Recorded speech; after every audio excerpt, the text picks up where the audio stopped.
stores, on the shelves. But we used that a one-stop to get the music on the shelves. But we also were selling out the tape out the trunk of the car by this way. This is the way we did it. We had a Right. consignment sheet. They used to call me, my products used to call me Business Earl. Here come Business Earl, because I had a briefcase and I had a bunch of consignment sheets in there with some cassettes in the trunk and CDs in the trunk. And next thing you know, here come Business Earl, and I'm on my way to whether it's a barber shop to put 50 tapes on consignment. Do you, just so y'all youngsters know, a lot of y'all, they might not know what a consignment sheet is. Look, I bet they don't. Yeah, consignment.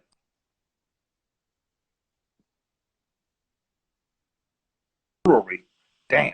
Okay. So, a consignment sheet is where you drop off, like you have them sign, you sign up with you have whoever you're gonna have retail your product, sell your product. You have them sign on it, and then you have them, you drop off 50 tapes or whatever your product is.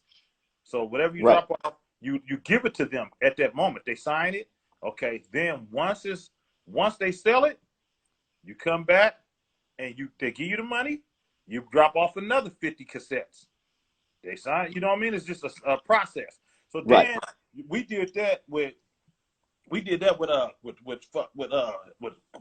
liquor stores. We did that with barbershops. We did that with, you got to realize you got to go places where at that time where all the street cats at, because hip hop was more of a street thing in the 80s.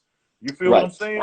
So we went with all the spots where all the D-boys gonna be. Anybody that's a fixture, anybody that's a pillar, you know what I'm saying? Anybody that's having Gouda, we'll pull up at rim shops. Right. Rim shops, because everybody want their Zeniths and Vogues, they Star Wires and whatever, appliances and whatever we was riding, right?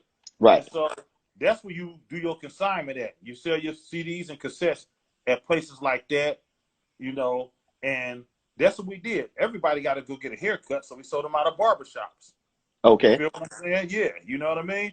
So that's how we did it. And the word spread it. We traveled. We went all around the country. Like, we wouldn't let grass grow under our feet. We quick to hop in the car, slide to L.A., go to the Slauson swap meet, hit up all the swap meets, put them on consignment with the cats up in there, you know what I'm saying? We'd go to VIP in Long Beach. You know what I'm saying?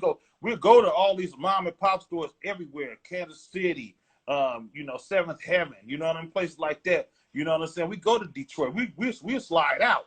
And people wanted to hear our language. We'd go to William Land Park, in Sacramento, and we'd go to Fresno, and we went everywhere, man, Seattle, you know what I'm saying, everywhere, and we went to parks and gave our cassettes out. Let me ask you this part. How important though was it, like you said, you signed yourself, you younger, you walking in these places, how important though was it that cats understood that you really was there to do business? Because I mean, you know what I'm saying, like you were really there to do business. You know what I'm saying? Because I could walk in a place all day and be like, I got these tapes to sell. How important though was it that people knew that when E40 walked in the door, or Sick With It walked in the door, or somebody from your family walked in the door, how important was it that they understood that you were really doing business? You got to look presentable. It don't have to be a suit and tie. You just got to look like, they got to look you in the eye like a style. You know what I'm saying? Like me personally, I can look right through a person like Christmas wrapping tape and see right through you. You feel me? So the eye contact and the way you come in there with that look on your face, like you mean business and you serious about yours. If I was a retailer and a cat like E40 walk in and he popping his peas, you know what I'm saying? And he looked like a rapper, and he playing his music and he letting them up like hear the shit. I'm gonna pay attention to him. I'm gonna be like, this is an interesting cat, man. I might want to listen to this dude. I'm like, okay, I'm gonna rock with this dude. You know what I mean? Because I know I'm one of one. You know what I'm saying? My whole clique is different. You feel me? Right. You gotta mean business, man. Yeah, that's a big one right there. When you decided to sign yourself, right? We hear a lot of the stories and a lot of the kids, and I'm sure, like I said, I'm getting some questions on the side right now, so we'll get to this.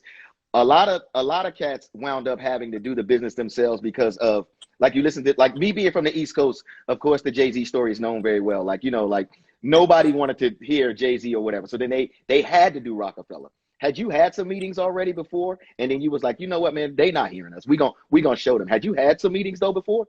Or you just was like, we got to learn this and do it?